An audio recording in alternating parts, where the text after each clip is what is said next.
Hey guys, hello, it's Friday and tonight I'm going to teach you how to play against Sicilian. Almost every single one of you asked me, Maya, give us some approach against Sicilians. And I finally decided to give you one mix between McDonnell attack, Grand Prix attack, and one very spectacular Bryntse Faj Gambit against the Sicilian opening. Thank you very much for your donations. Right after this video, I'm pretty sure there are going to be much more than that. And let's get started and let's just go straight to the point. So after e4, c5, we play f4. It's called McDonnell attack. f4 could be mixed between McDonnell attack itself in many variations, an improved version of Grand Prix Gambit, Grand Prix attack, and can be in many variations a transposition into the pure Grand Prix attack. I'm pretty sure that all of you know how the Grand Prix attack begins. It begins with knight c3, knight c6, and now f4. What I like about McDonnell variation f4 first, that we do not commit ourselves with that knight on c3. So we have like lots of other flexible options in many other variations. I'm not going to teach you in this video how to play against sidelines such as d6, knight f6, g6, e6, and knight c6. I'm just going to teach you what to do and how to play against absolutely the best and most promising line for black. For example, when I teach my students and when they ask me, so how are we supposed to play against this f4 move, I just show them this d5 move and I tell them, well, this is kind of the refutation of McDonnell attack. Well, it used to be. I'm not sure that after this lesson you all are going to think that way. And to be honest, even for me, until like a couple months ago, when I actually realized about this gambit and when I saw it for the first time, I thought that this d5 was clearly one of the biggest problems for white. By the way, I still believe it's the biggest problem for those who play f4. But after d5, in theory, there are lines with e takes d5, but this Bryntse Faj Gambit goes with very surprising knight f3 move.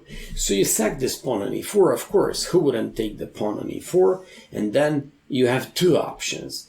I'm going to teach you how to play with this knight g5, which very much reminds of Budapest Gambit, this time with white pieces, although there is also a line with knight e5, but maybe we can just discuss this knight e5 options in some of the next videos. Although if you ask me which one do I prefer, I would say I prefer a little bit more line with knight g5. And line itself, it's called Bryntse Faj or Faj Gambit. I'm not sure why Faj or Faj, who was that guy, but I'm pretty sure that the first one who came up with this gambit was this Bryntse guy. He's a correspondence player who played chess like 50 years ago, and most of his games he won. Although right after him, there is a guy, Władysław Król from Poland, who played this variation like so many times, and he played it on such a high level that he mostly won his games. He even beat up a couple of real GMs, although he beat them in correspondence chess.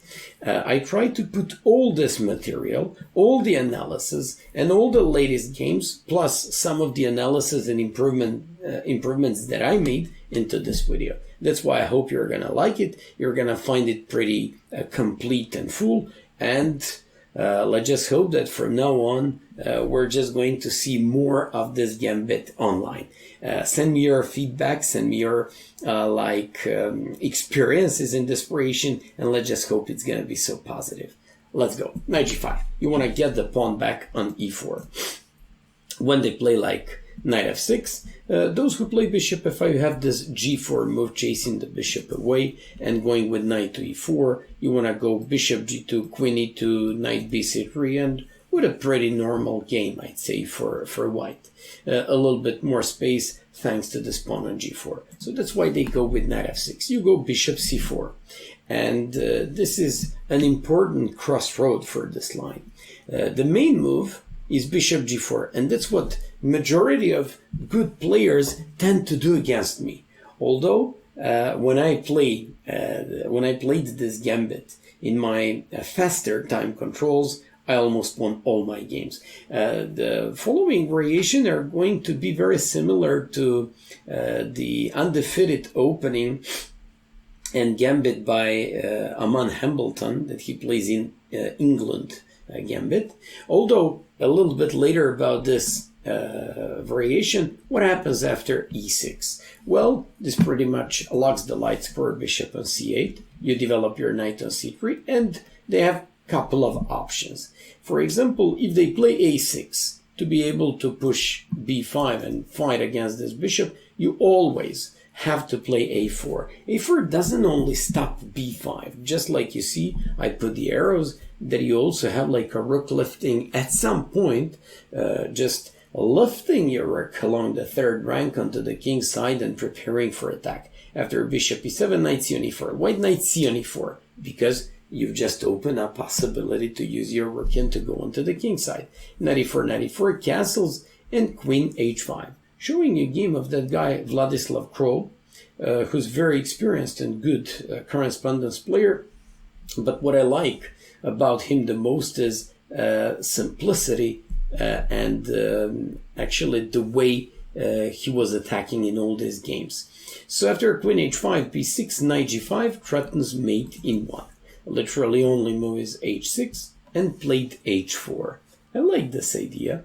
I like the fact that white hasn't castled yet, so he's got a possibility to push this pawn up to h4. I like the possibility of bringing this rook to g3 and maybe even bishop d3 if needed. After knight c6, bishop d3, just like you see, position looks very difficult for them, and this guy, you also threaten some, I don't know, in some variations, bishop h7, bishop e4, rook h3 is a possibility. And the game was f5, queen g6 threatening mate in 1. The guy had to capture. He now threatened, I don't know, I mean, rook a3, for example, could look good enough. The guy sacrificed the piece back. F takes g5 and played knight e5. Looks like black managed to save his position. Knight takes d3, c takes d3, and he couldn't take on d3, of course, because g6 would lead to unstoppable mate. So after like queen c7, king d1, removing from any checks, from queen g3 as well, queen e5, and after rook d8, played b4. Very much like this move because he opens up bishop b2 and queen h7 possibilities. King f8, bishop b2, queen f7, g6, queen g8, and this guy played queen g5. After king e8, played rook to g7, e5, queen h4, threatening rook h8, threatened the pawn here, king on e8 was terrible, and black resigned. Pretty convincing win. I just showed you a little bit faster, but I made sure just to explain you the main ideas and principles in critical positions, such as when you have a4, when you take on e4, with which knight should you take, and that you should just direct all your pieces onto the king's side. Apart from a6, there is a line with bishop e7 that can transpose into these positions, so I'll show you. After like knight c6, knight c on e4 as always, h6, knight f6, queen f6, and for example, I'll show you a very nice game played in this opening by another guy who used this opening in tournament games. His name is Prorok.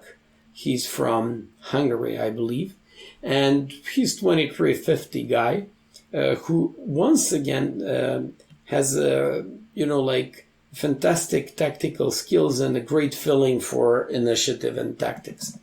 He played knight e4, queen f4, he's down a pawn.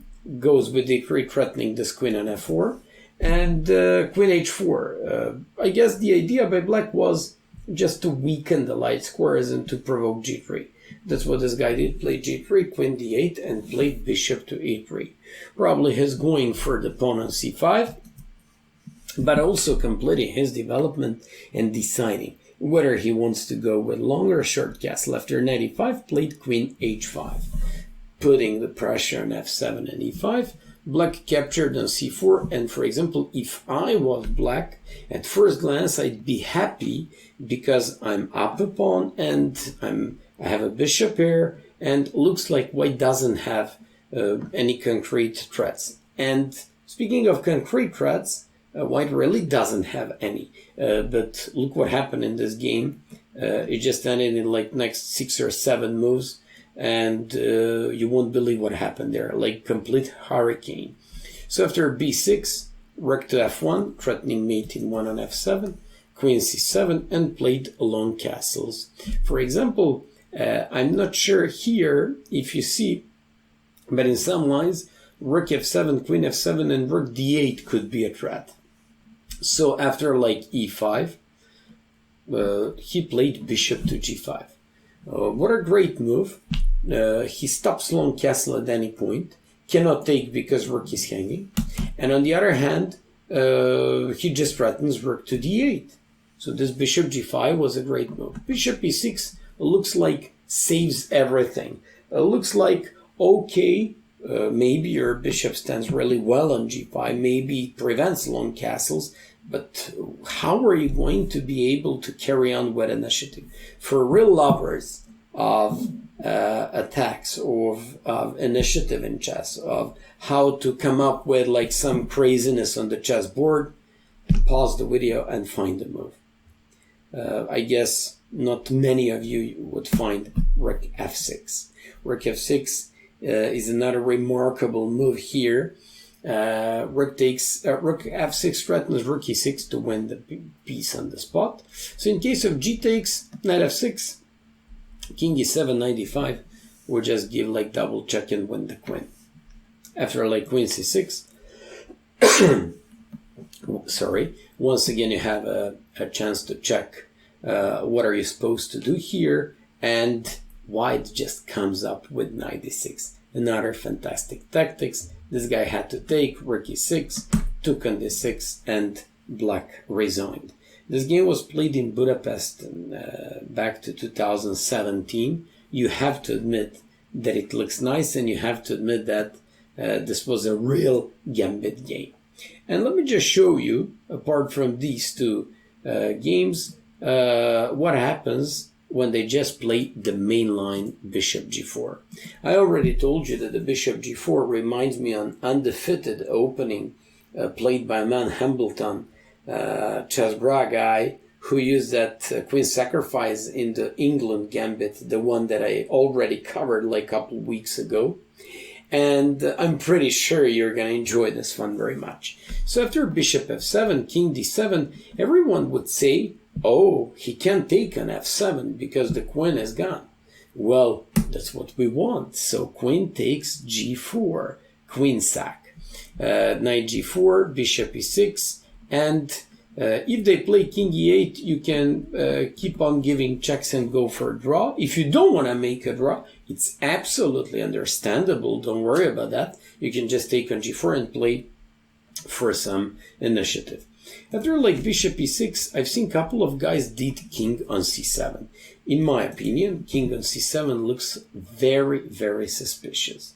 King on c7 is bad there because you take on g4 and now you threaten fork knight e6.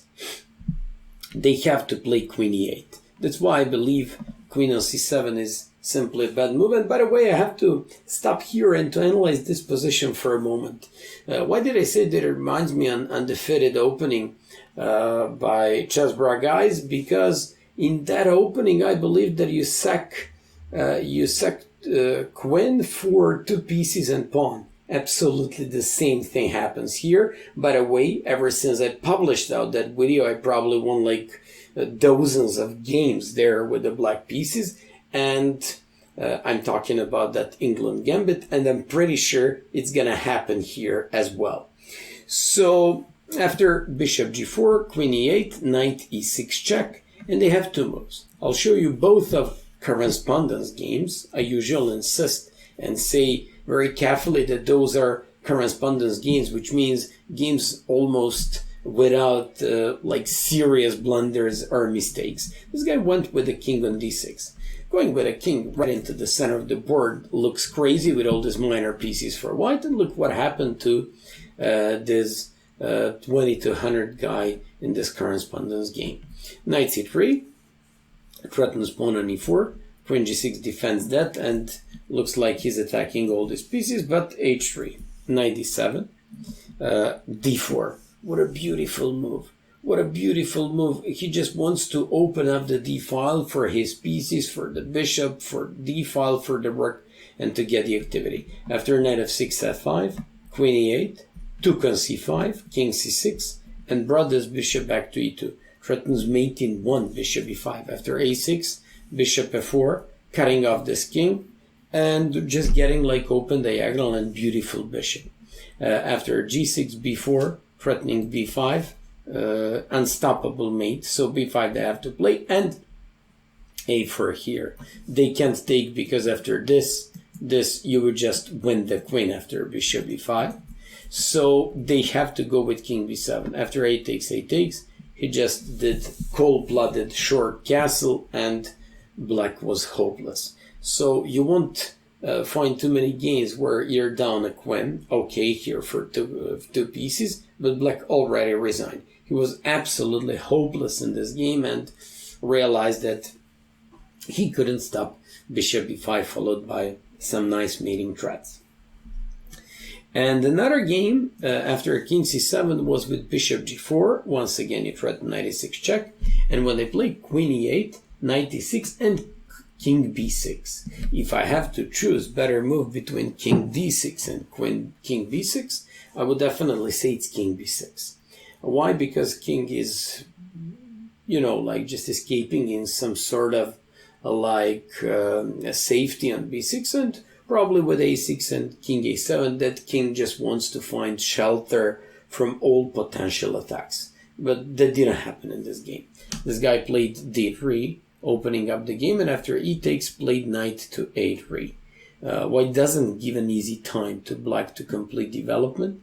After queen c6, knight c4 check, king a6, knight e5. Look at the domination of these pieces. For example, in the game was queen d6. I also analyzed what could happen after this move, because it threatens this rook and looks at first glance devastating, but then you just go with some bishop f3, they go queen c2, you just give check here, if I'm not wrong, knight c7, king b6, you go knight d5, they have to go like, for example, king on a6, and then you can just play b4, you can play bishop d2, you can even take on d3. You have like a whole bunch of ideas. Hey, wait a sec. Actually, in this case, you can first take the rook, repeat everything, and then just go with this knight on d5, and now think about everything the same. It's my fault.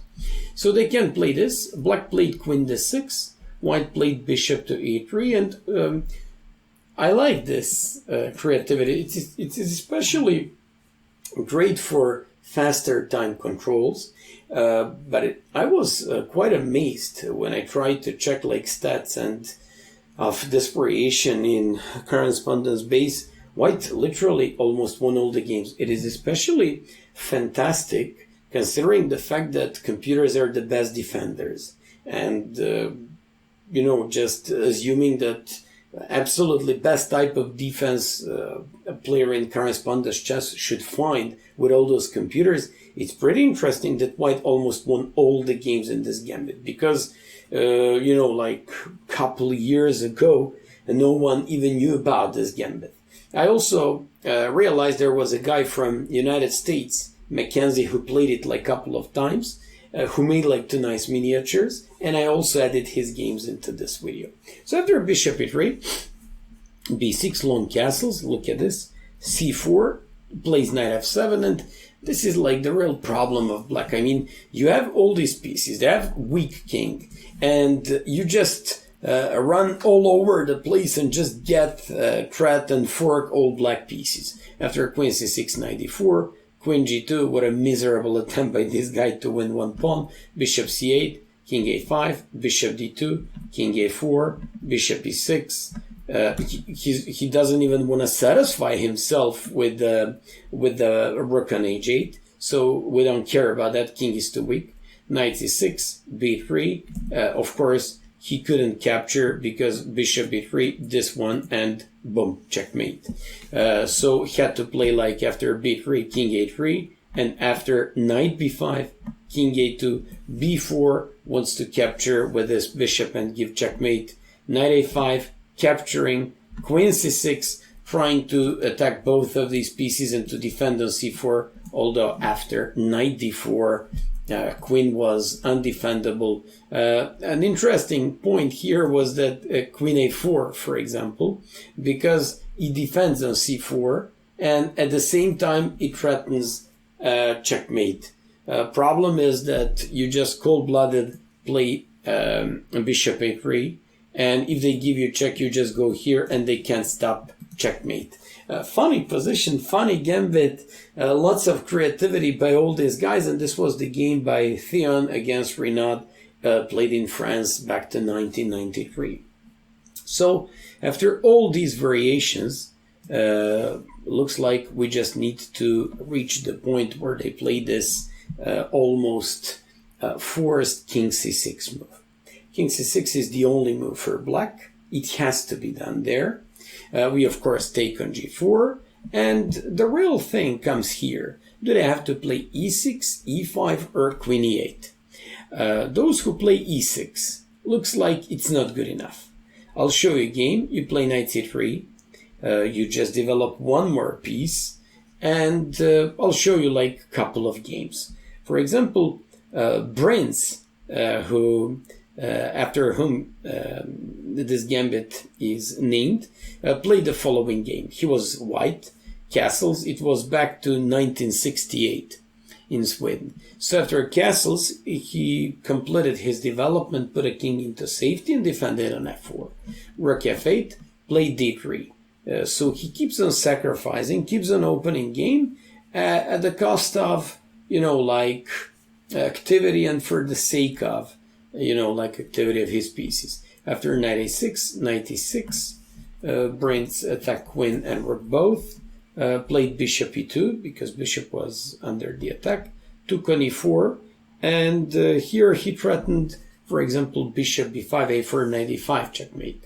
After a6, bishop d1, and after bishop d1, he just defended this pawn on c2. After rook f6, played g3, chasing away this queen, and after like rook g6, played king g2, safeguarding the pawn on g3, king as well, played f5, took that. This guy was sacrificed to, was forced to sacrifice an exchange, but it didn't help him because after e5, by the way, e5 is such a nice move because he just threatens bishop f3, bishop f4, had to capture.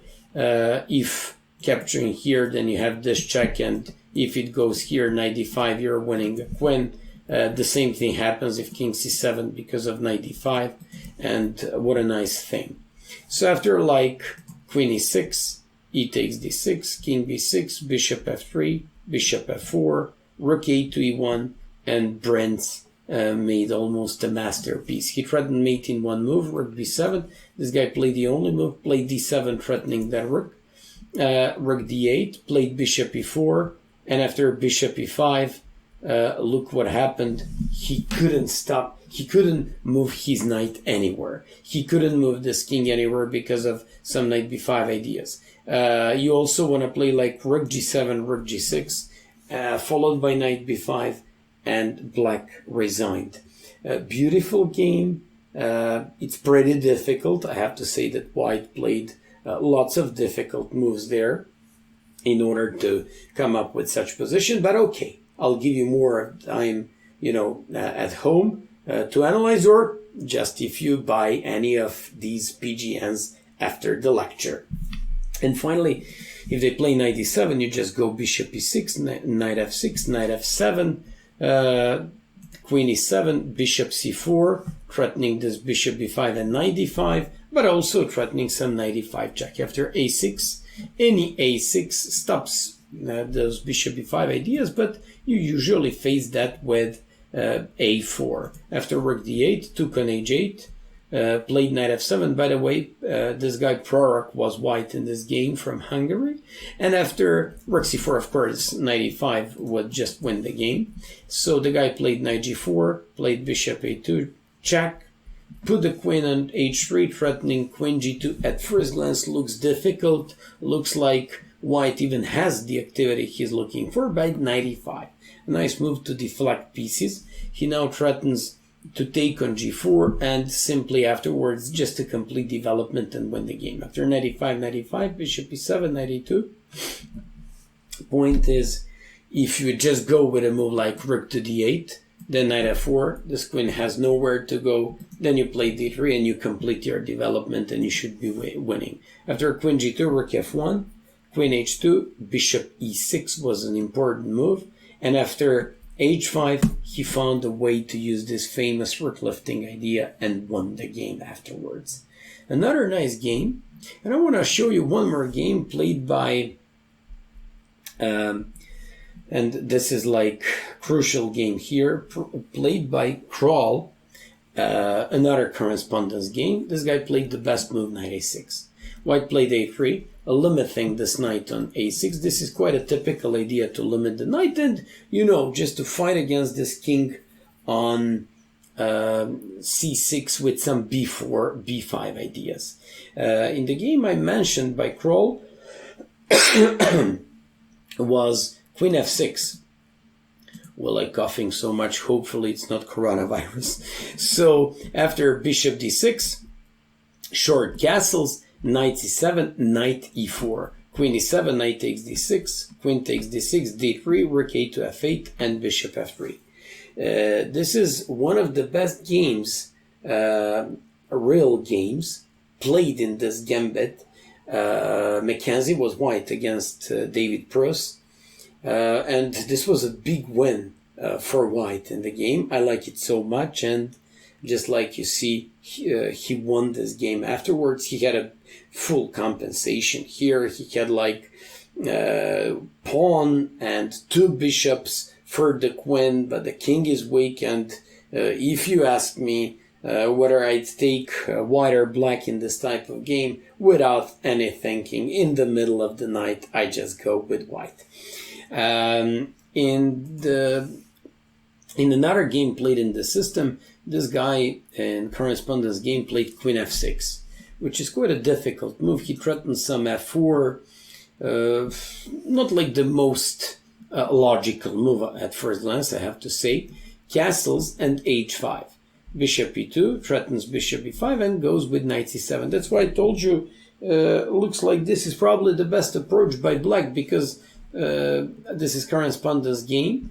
Although after knight e4, queen f5, b4.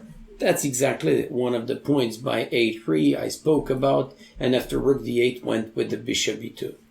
In a game where you have like four active minor pieces, where you have two bishops, like a bishop here and pawn for the queen, where the king on c6 remains in the center, kind of exposed, we definitely have to say that we should improve white pieces. After h4, bishop e5, rook d5, bishop f3, c4, d3, b5, d takes, b takes, knight d2.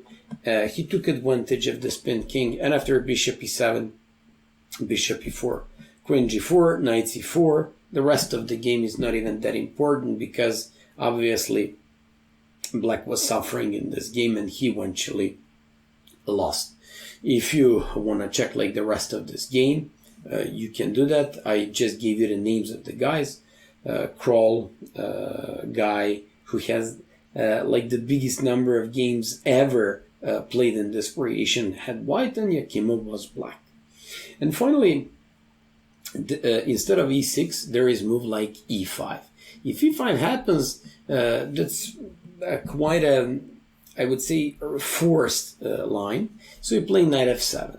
And after knight f7, I'll show you a game played between Mackenzie and Harrison. Harrison came up with this check, and after g3,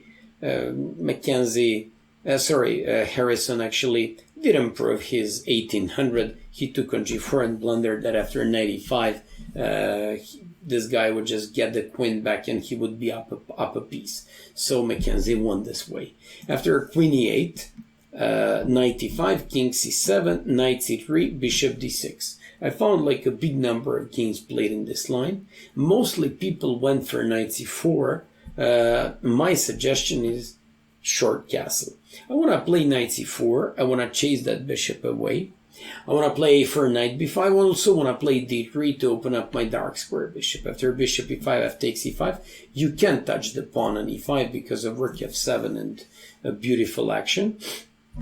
So after knight c6, knight e5, king b8, and e6. Simply, you want to save your king, placing it into shelter, probably a6, king a7. I want to do something else. I want to do d3 and bishop f4, and to chase away your king, but at the same time, trying to somehow take advantage of pretty good dark squares.